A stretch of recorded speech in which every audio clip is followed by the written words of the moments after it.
Você conhece a história do bispo que pregou sem a cabeça? Parece uma lenda de fantasia ou um conto medieval assustador, mas essa é uma das histórias mais famosas da tradição cristã.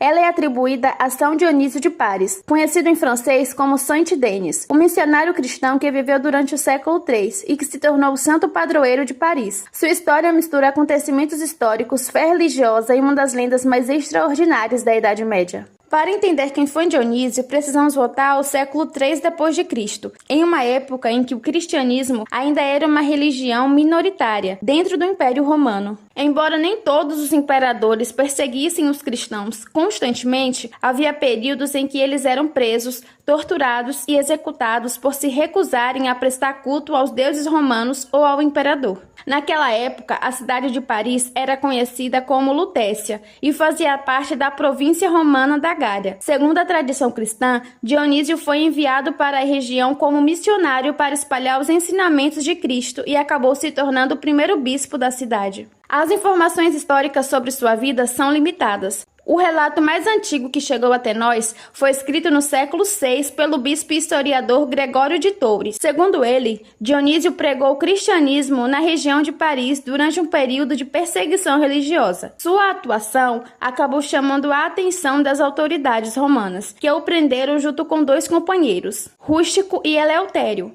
Após serem interrogados e se recusarem a abandonar a fé cristã, os três foram condenados à morte. A história afirma que a execução ocorreu por volta do ano de 250 d.C., em uma colina ao norte de Paris, que mais tarde receberia o nome de Morte Mártire, cujo significado é Monte dos Martírios. Foi ali que Dionísio teria sido decapitado, e é nesse momento que surge a parte mais famosa de sua história. Segundo a lenda, após a execução, Dionísio teria se levantado, recolhido a própria cabeça do chão e começado a caminhar. Enquanto carregava a cabeça nos braços, ele continuaria pregando sermões e proclamando sua fé. A narrativa diz que ele percorreu 6 quilômetros até finalmente cair no local onde desejava ser sepultado. Para os cristãos da época, esse milagre simbolizava que a mensagem do Marte era tão poderosa que nem mesmo a morte seria capaz de silenciá-la. É importante destacar, porém, que essa parte da história não aparece nos relatos mais antigos. Os primeiros textos sobre Dionísio apenas mencionam seu martírio. A famosa história dele caminhar carregando a própria cabeça só começou a surgir séculos depois, especialmente a partir do século IX.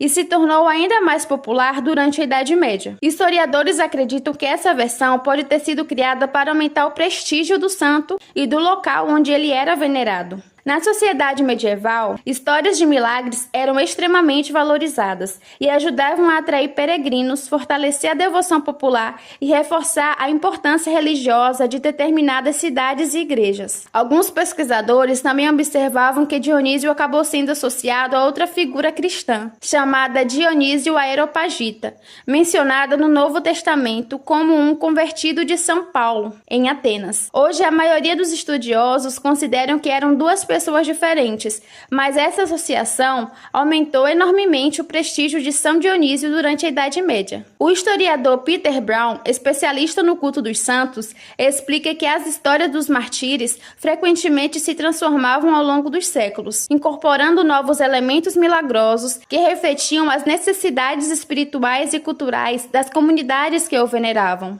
Mesmo sem um processo formal de canonização, que só surgiria séculos depois, Dionísio passou a ser reconhecido como santo pela veneração popular e pela tradição da Igreja. Seu culto era forte entre os séculos V e VI, e com o passar do tempo ele se tornou o santo principal de Paris e uma das figuras religiosas mais importantes da França. No local onde, segundo a tradição, seu corpo finalmente caiu após a caminhada milagrosa, foi erguido um santuário que mais tarde daria origem à famosa Basílica de Saint-Denis. A primeira igreja foi construída séculos após sua morte, mas o local ganhou enorme importância durante a Idade Média. O abade Surge promoveu a reconstrução da basílica, criando um dos primeiros grandes exemplos da arquitetura gótica. O edifício se tornou tão importante que passou a servir como um local de sepultamento dos reis da França, transformando-se em um dos monumentos históricos mais significativos do país. Hoje, quase 1.800 anos após a sua morte,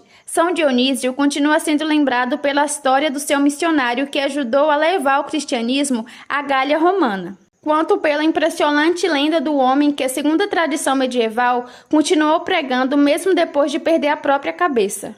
É uma das histórias que revela não apenas a fé dos cristãos antigos, mas também como as lendas podem crescer ao longo dos séculos e se tornar parte da memória cultural de uma sociedade inteira.